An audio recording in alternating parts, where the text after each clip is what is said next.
Good morning, I'm Tom at Ledgemere. It's another dreary day. It was supposed to not rain, and I think rain's coming, and it's pretty cold still, so I hear a lamb, and its mother is behind the barn with its brother, so let's go see if we can figure out where this lamb is. How'd you get in there?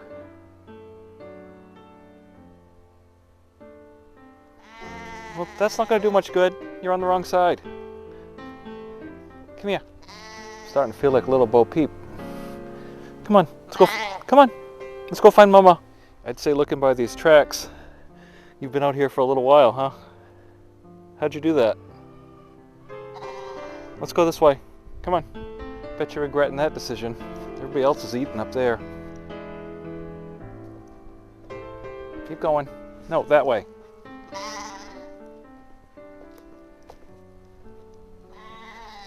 No, that way.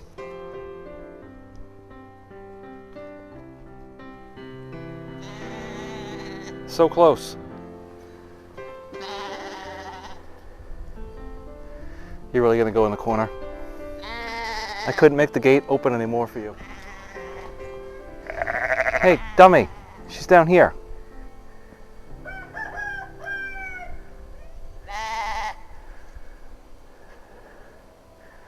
I don't know, Dexter, what do you think? There's the top of the barn right there. I'm down here in this long, narrow side pasture I have, and it's what I would consider the second most important fence next to the one by the barnyard, because this is where I had problems last year.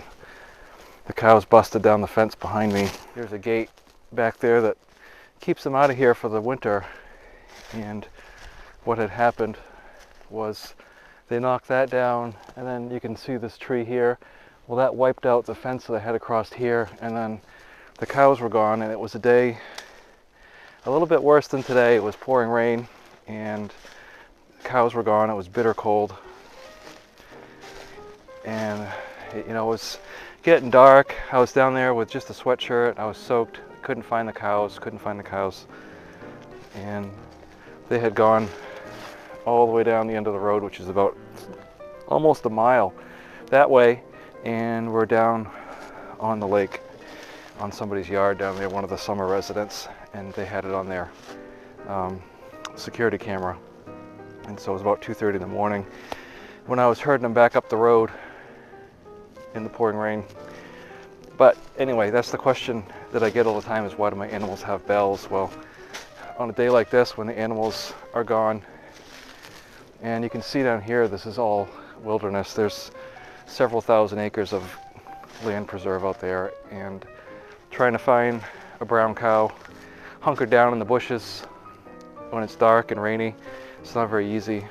And so the bells are a dead giveaway. It makes it much easier to find them. My original intent was to fence all the way down this stone wall, quite a ways down, but I just ran out of time and materials, and I was out here by myself, so I kind of took a shortcut across here, and this is where the fence goes down, and then it ties in over here to this pasture. But you can see how much difference a year has made. I mean, this is where they've been eating, and then over there is basically untouched since I had it logged off 4 years ago, almost 5 years ago now.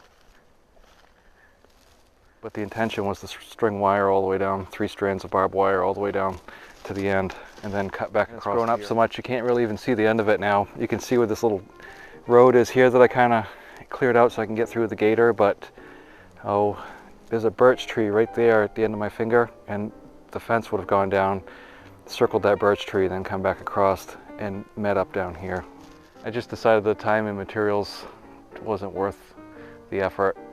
I've got all these pastures here. These are separate, 1, 2, 3, and 4 behind me.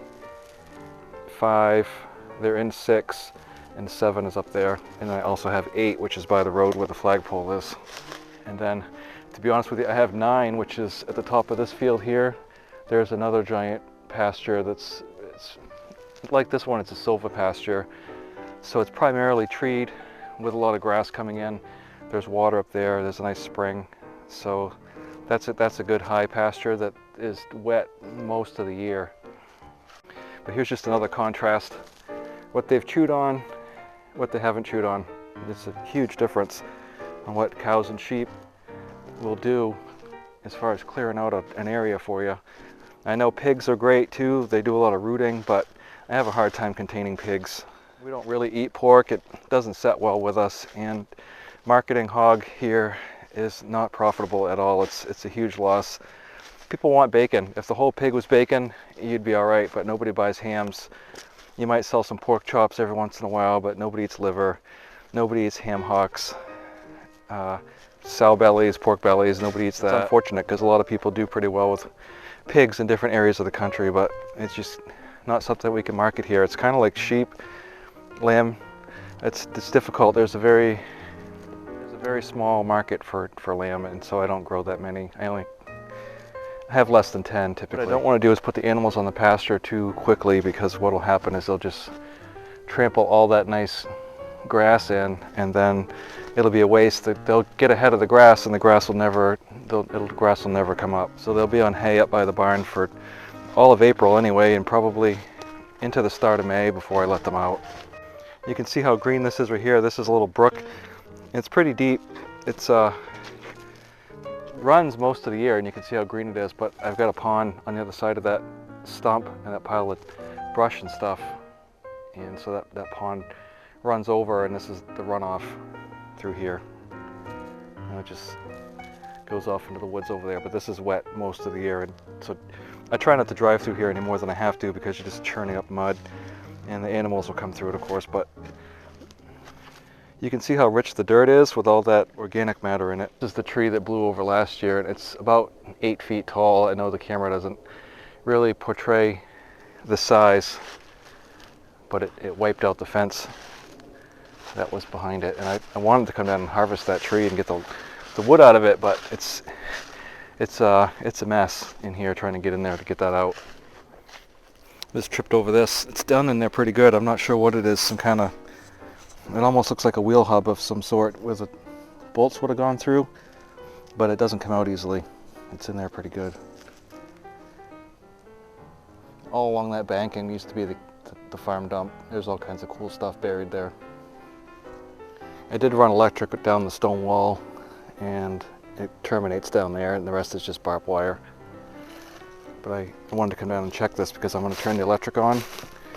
The animals are starting to see the green grass on the other sides of the fences, and they're going to start thinking about maybe moving over, and I'm not ready for that, so I have to really make sure I have good fences. Last year I tried several of these gate kits, and I really like these kind. They've got kind of a little bit of spring to it, and then so I usually come over it, making a couple clove hitches, and then I tape it because I just don't want to somehow end up putting my hand on it. And I know there's plenty of room here, but invariably I'll end up electrocuting myself, and 8,000 volts does not feel good. And so I just want to make sure I don't have any pieces of wire sticking back here to touch that. The electricity will jump, you know, half, 3/4 of an inch. You'll hear it snapping when that happens. Last year I bought some of these corner post kits. I just wanted to try it, and I know some people have done well with them, but I could not for the life of me get that to work correctly. So I prefer what I've always used. I either use a 4x4 and then use a cedar brace, a triangle brace, or I just use a cedar post with another triangle brace, and that's what we've done for as long as I can remember. They've always worked, and I'll just keep going with that. I know the price of cedar posts and pressure treated is going up a little bit, but so are these, and I just really, I may be an idiot, maybe I didn't put them in right, but I did not have good luck with it. I had to take a walk around because you got things like this. So this right here goes underground, and that's what energizes the other side of the gate. You're probably asking, why do you have this to go underground to energize the other side of the gate when you have these going across? Well, the reason why is because I had a wooden gate over there before, and I kept that for quite a while, and then I just ended up going with the wires here, and that was after I fenced in down back. I just needed a physical barrier here before, and now I've just got, you know, a mental barrier. So the animals, once they're trained to electricity, they are scared to death of the fence. The sheep, I have to really put them in a tight enclosure and hope that they zap their nose on it a few times and then they'll learn. But generally speaking, even with the Katahdin sheep, they will just go right through it, and that's the end of it. They just right through. And the sheep don't necessarily cause as much trouble as cows do, but they're always together, and usually if one goes out, they're all out. So I kind of need to make, if the cows see the sheep on the other side, they're going to be jealous and want to go over there. So anyway, long story short, everybody has to be trained to the electric fence. So that's kind of why they're in this smaller area first, to get used to it. And then when I can let them out back, even the barbed wire fences, they're scared of those too. You can see it's a little empty down here. I've been getting rid of machinery still. Most of it's gone, and what's left is the stuff I'm going to keep. So here I got a sag I got to fix, and then what I want to do is take this line that goes on the right side of the stone wall, move it to the left, come in behind the manure pile, and then I have access to the whole back of the barnyard without animals thinking it's the escape club. Over there on the ground, I've got some of the metal gates that used to be behind the barn. I want to take out some of these rocks here, and then the animals can get through into this pasture right through here. That's the first place I've found that's broken. I'll have to get some insulators and come back and take care of that. Alright, I just put the insulators back on, and nothing's touching anywhere that it shouldn't be. I went up on the left side of the pump house yesterday. Let's just check down here real quick. Make sure everything looks good here and isn't touching. Looks fine. Again, I went under the gate there.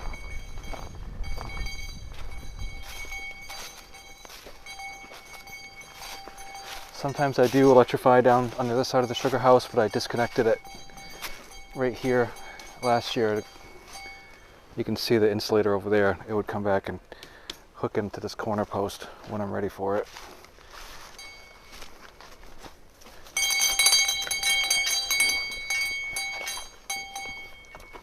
Like I said before, you gotta be careful with cows. What's play for them will kill you.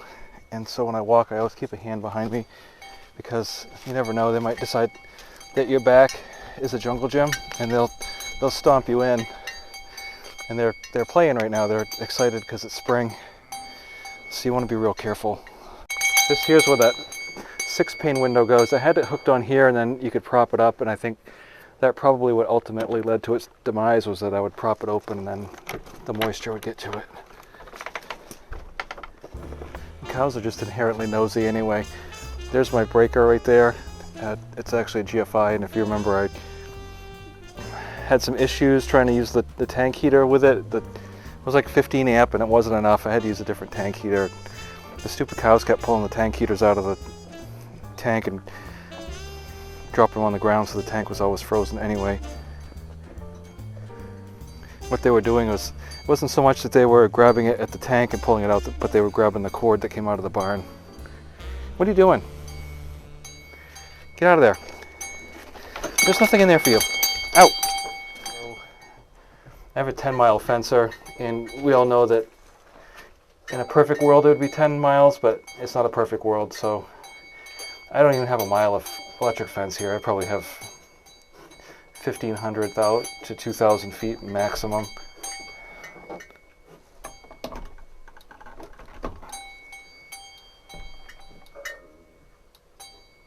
So that's working, that's good.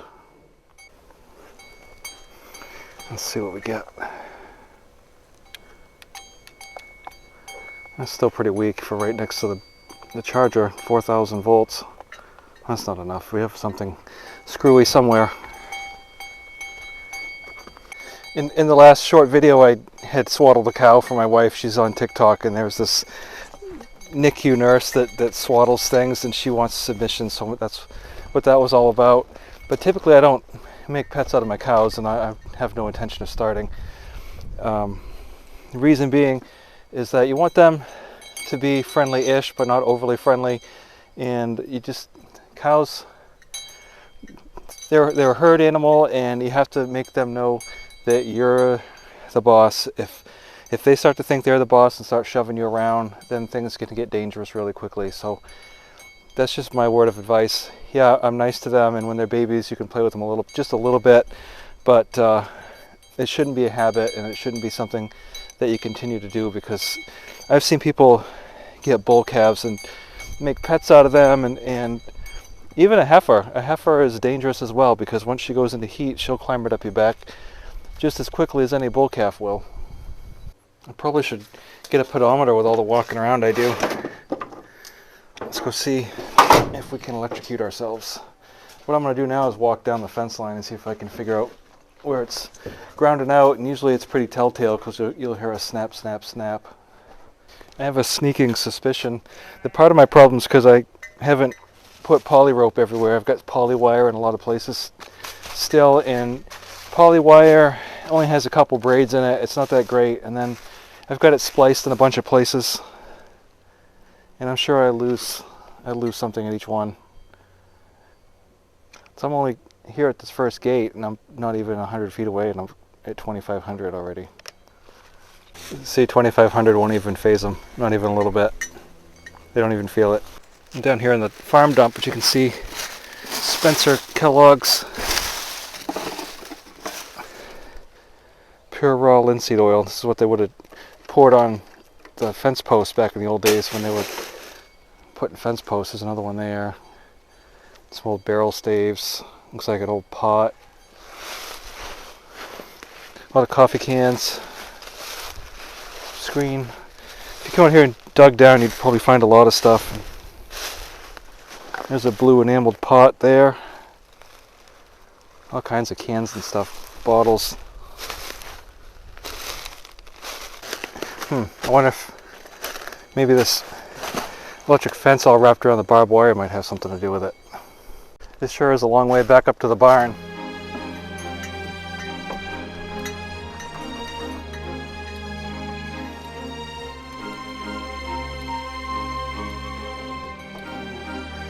That's still not much better, is it?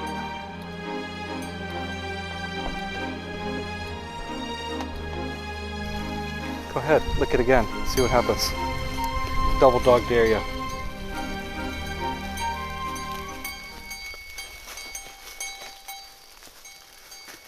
Go ahead, lick it. Didn't like it much, did you? Figured you'd remember from last year.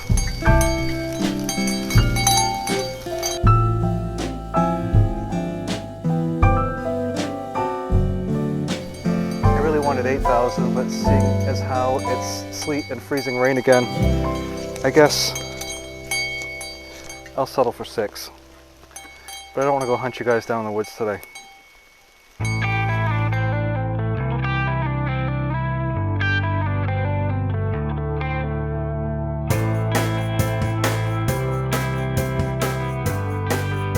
I guess that's all I'm going to do for today. It's sleeting and freezing rain, and the temperature's dropping again. It's still early April here in Maine, and we could still get snow. Some people have been rototilling their gardens, but it's too cold, and maybe in a week and a half you could put some peas in, or maybe some carrots, but that's about it. And some people frost seed their fields, but I've never had good luck with that either, because what generally happens to me is I'll frost seed, and then we'll get maybe a week of decent weather, the grass will sprout, and then we'll get another frost, and that's the end of it. So I just wait until the ground's warm enough to seed it normally. So anyway, I hope you enjoyed the video, and we'll talk to you next time. Thank you.